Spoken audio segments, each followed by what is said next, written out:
రెడ్డిగా April నుంచే 4000 చొప్పున pension ఇస్తామన్నారు టీడీపీ అధినేత చంద్రబాబు. ఏప్రిల్, మే, జూన్లో మీరు తీసుకునే 3000కు అదనంగా 1000 చొప్పున జూలై నుంచి ఇచ్చే పింఛన్లో కలిపి అందిస్తామని హామీ ఇచ్చారు. రాష్ట్రంలో పింఛన్దారుల మరణాలకు నైతిక బాధ్యత వహిస్తూ జగన్ వెంటనే రాజీనామా చేయాలని డిమాండ్ చేశారు. పింఛన్దారులను చంపేసి మరోసారి శవ రాజకీయం చేసి లబ్ధి పొందాలని జగన్ ప్రయత్నం చేస్తున్నారని, ఇది క్షమించరాని నేరమని ఆగ్రహించారు.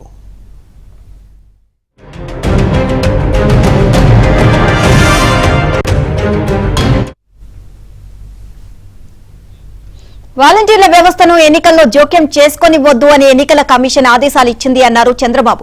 పెన్షన్లు డోర్ డెలివరీ చేయవద్దని చెప్పలేదు అన్నారు. ఈసీ ఇచ్చిన ఆర్డర్ ఒకటైతే జగన్ ప్రభుత్వం చేసిన పని మరొకటి అన్నారు. వాలంటీర్లను అధికార పార్టీ ఎన్నికల కోసం ఉపయోగించుకుంది అన్నారు చంద్రబాబు. జగన్ వాలంటీర్లు తమ సైన్యం అంటున్నాడని, రాజీనామా చేసిన వాలంటీర్లకు ఉద్యోగాలు ఇచ్చే మొదటి ఫైల్ మీద సంతకం పెడతానని సిగ్గు లేకుండా చెబుతున్నాడని మండిపడ్డారు. తాము తటస్థంగా ఉండమని మాత్రమే వాలంటీర్లను అడిగామని, వాలంటీర్ల వ్యవస్థకు తాము వ్యతిరేకం కాదు అన్నారు. రాష్ట్ర వ్యాప్తంగా 126,000 మంది సచివాలయ ఉద్యోగులు ఉన్నారని, వారితో పింఛన్ల పంపిణీ చేయిస్తే ఒకరోజు కాకపోతే రెండో రోజుకు అయిపోతుంది అన్నారు. అలాంటిది చేయలేదు అన్నారు. పైగా తానేదో అడ్డుపడినట్లు ప్రచారం చేస్తున్నారు అని ఆగ్రహాన్ని వ్యక్తం చేశారు. తాము చాలా స్పష్టంగా ఉన్నామని, వాలంటీర్లు రాజకీయాల్లో జోక్యం చేసుకోవడానికి వీల్లేదు అని తేల్చి చెప్పారు. వాలంటీర్ల ఉద్యోగాలు ఉంటాయని, వారి కెరీర్ కూడా బిల్డప్ చేస్తామని చెప్పామని చంద్రబాబు అన్నారు.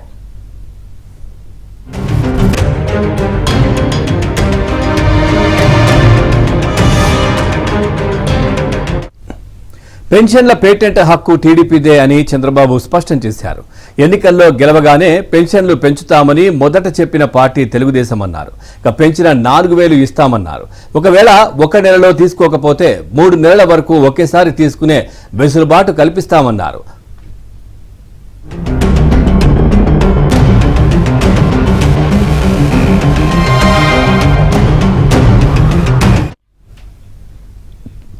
Short break